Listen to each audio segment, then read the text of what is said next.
அன்பிற்கினிய சகோதர சகோதரிகளே, நம் அனைவர் மீதும் ஏக இறைவனுடைய அமைதியும் கருணையும் உண்டாகட்டுமாக என்கிற உயரிய பிரார்த்தனைகளோடு பாலஸ்தீனத்தின் மீது இஸ்ரேலிய ஆக்கிரமிப்பு இராணுவம் நடத்தி வரக்கூடிய தாக்குதல்கள் கிட்டத்தட்ட 2 ஆண்டுகளை நெருங்கி கொண்டிருக்கக்கூடிய இந்த தருணத்தில் காசாவில் ஒரு யுத்த நிறுத்தம் ஏற்பட்டு விடாதா, காசா மக்களுக்கு ஒரு தீர்வு கிடைத்து விடாதா என்கிற எதிர்பார்ப்புகளும் சர்வதேச அளவில் மனிதநேயமிக்க அத்தனை பேரிடத்திலும் தோன்றியிருப்பதை நம்ம பார்க்க முடிகிறது. இந்த நிலையில தான் காசாவில் ஒரு யுத்த நிறுத்தத்தை கொண்டு வர வேண்டும் என்பதற்கான பேச்சுவார்த்தைகளை கத்தார் அரசாங்கம் முன்னின்று நடத்தி வருவது நமக்கெல்லாம் தெரியும். கத்தாரோடு இணைந்து ஈஜிப்டும் களத்தில் இருக்கிறது. அதே போன்ற அமெரிக்காவும் பங்களிப்பை செய்து கொண்டிருக்கக்கூடிய இந்த சூழல்ல இதுவரைக்கும் மறைமுக பேச்சுவார்த்தைகள் பாலஸ்தீன விடுதலை இராணுவத்துக்கும் அதே போன்று இஸ்ரேலிய ஆக்கிரமிப்பு அரசாங்கத்துக்கும் இடையிலே தோஹா கத்தார்ல நடைபெற்று வருகிறது.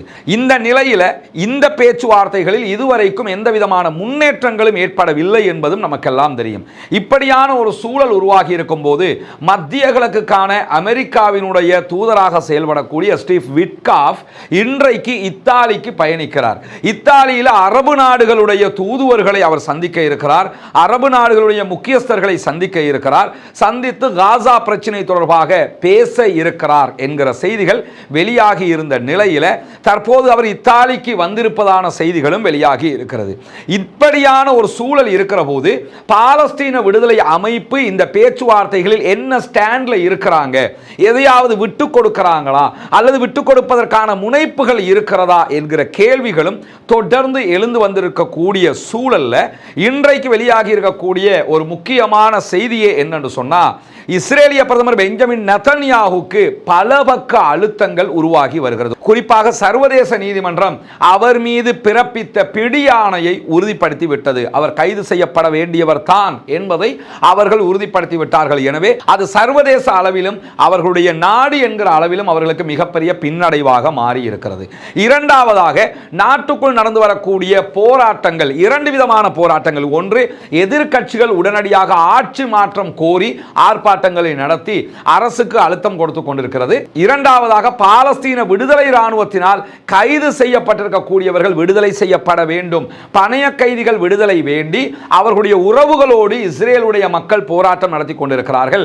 இந்த 2 அழுத்தங்கள் அவருக்கு தொடர்ந்து வருகிற, அதை தாண்டி மூன்றாவதாக இருக்கிற பிரச்சனை என்னன்னு சொன்னா, இஸ்ரேலுடைய ராணுவ தளபதி இயால் ஜமீருக்கும் இஸ்ரேலிய பிரதமர் பெஞ்சமின் நெதன்யாஹுக்கும் பலகட்ட பேச்சுவார்த்தைகள் நடந்ததுல இறுதியாக நடைபெற்ற பேச்சுவார்த்தைகள்ல ராணுவத்தின் உண்மையான நிலை என்ன என்பதை இயால் ஜமீர் பெஞ்சமின் நெதன்யாஹுக்கு தெளிவூட்டியதாக தற்போது இஸ்ரேலுடைய ஹரேட்ஸ், இஸ்ரேலுடைய பத்திரிகைகளாக இருக்கக்கூடிய இஸ்ரேலி ஹயோம், வைனட் என்று பல ஊடகங்களும் அது தொடர்பான செய்திகளை வெளியிட்டு இருக்கின்றன. அதில் அவங்க என்ன சொல்றாங்கன்னு சொன்னா, இனிமேலும் நம்ம காசாவுக்குள்ள நம்முடைய ராணுவத்தை தக்க வைத்து சண்டை பிடிக்க முடியாது.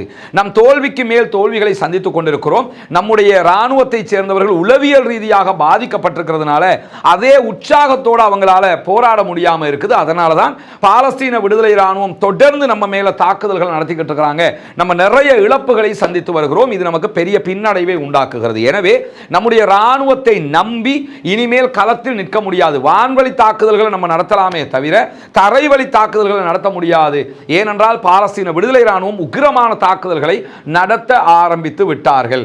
இன்றைக்கு வெளியாக இருக்கக்கூடிய செய்தியை பார்த்தா கூட 25 பேர் கொல்லப்பட்டிருக்கிறார்கள் என்கிற செய்திகள் பரபரப்பான செய்தியாக மாறி இருக்கிறது. இஸ்ரேல் ராணுவத்தை சேர்ந்த 25 பேரை கொண்டிருக்கிறதாக பாலஸ்தீன விடுதலை ராணுவம் அறிவித்திருக்கிறது. இப்படி தொடர்ந்து அவங்க மேல அட்டாக்கு மேல அட்டாக் நடைபெற்றுக் கொண்டிருக்கிறது. எனவே நாம் உடனடியாக ராணுவத்தை வெளியேற்ற வேண்டி இருக்கிறது.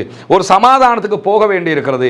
யுத்த நிறுத்தம் இல்லாமல் எதுவும் பண்ண முடியாது என்கிற செய்திகளை இஸ்ரேலுடைய ராணுவ தளபதி பிரதமருக்கு மிக திட்டவட்டமாக அறிவித்து விட்டார்.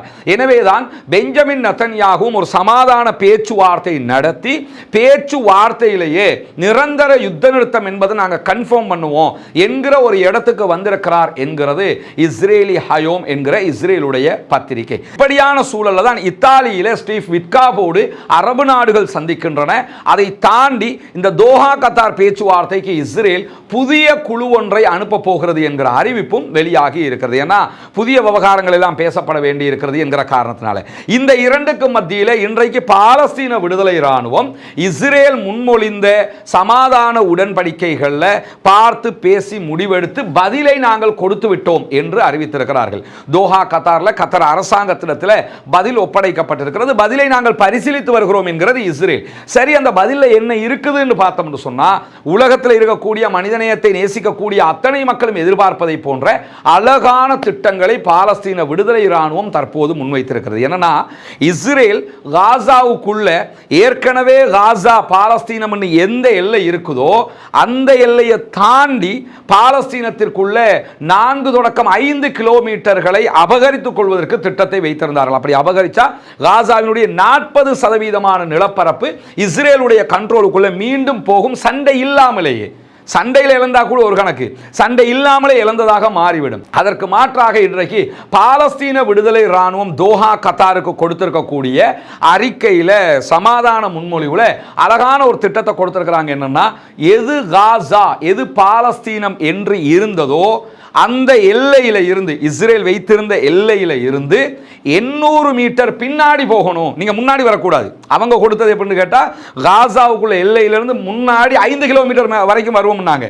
இவங்க என்ன சொல்லியிருக்கிறாங்கன்னு கேட்டா, இருந்த இடத்துல இருந்து 800 மீட்டர் பின்னாடி போகணும். கிட்டத்தட்ட 1 கிலோமீட்டர் நீங்க பின்னாடி தான் போகணும், முன்னாடி வரக்கூடாது. பின்னாடி உங்க போர்சஸை நீங்க நிறுத்திக்கிறீங்க, அது எங்களுக்கு எங்க எல்லைக்குள்ள நீங்க இருக்கக்கூடாது அப்படின்னு சொல்லி இன்றைக்கு நாங்கள் எங்களுடைய முன்மொழிவை கொடுத்திருக்கிறோம் என்கிறது பாலஸ்தீன விடுதலை இராணுவம். இதை ஒப்புக்கொண்டால் உங்களுடைய பணைய கைதிகளை நாங்கள் விடுதலை பண்ணுவோம், இல்லைன்னா விடுதலை பண்ண மாட்டோம். இது மட்டுமல்ல நிபந்தனை, இதை அவங்க ஒப்புக்கொள்ளணும்.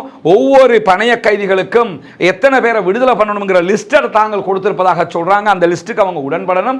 அதை தாண்டி நிரந்தர யுத்த நிறுத்தம் என்பதற்கும் இஸ்ரேல் ஒப்புக்கொள்ள வேண்டும். இப்படி ஒப்புக்கொள்வதாக இருந்தால் சமாதானத்திற்கு நாங்கள் தயார், இல்லாத பட்சத்தில் சண்டைக்கு நாங்கள் எப்பொழுதும் தயார் என்பதை மிக தெளிவாகவே பாலஸ்தீன விடுதலை இராணுவம் இன்றைக்கு அறிவித்திருக்கிறது. எனவே அதுதான் முறையும் கூட, அதுதான் செயல்பாட்டுக்கு சாத்தியமானதும் கூட. பாலஸ்தீன மக்களுக்கு உரியதாக இருக்க வேண்டும். இன்னும் ஒரு தனி நாடாக பாலஸ்தீனம் உருவாக வேண்டும். அதற்கான போராட்டம் வெற்றி பெற வேண்டும் என்று சொன்னால் பாலஸ்தீன விடுதலை இராணுவம் இவ்வளவு அழிவுகளுக்கு பிறகும் எந்த விட்டுக் கொடுப்பையும் செய்ய முடியாது என்பதை திட்டவட்டமாக சொல்லி இருக்கிறார்கள். அல்லாஹ் அவர்களுக்கு அருள் புரிய வேண்டும். அல்லாஹ் அவர்களுடைய செயல்பாடுகளை ஏற்றுக்கொள்ள வேண்டும். அல்லாஹ் அவர்களுக்கு துணை இருக்க வேண்டும் என்கிற பிரார்த்தனைகளோடு பாலஸ்தீன அப்பாவிகளுக்காக பிரார்த்திக்கிறார். அதே நேரம் பாலஸ்தீன மக்களுக்காக ஜனநாயக ரீதியாகவும் குரல் எழுப்புவோமாக. வாஹிர் தஅவானா அல்ஹம்துலில்லாஹி ரப்பில் ஆலமீன்.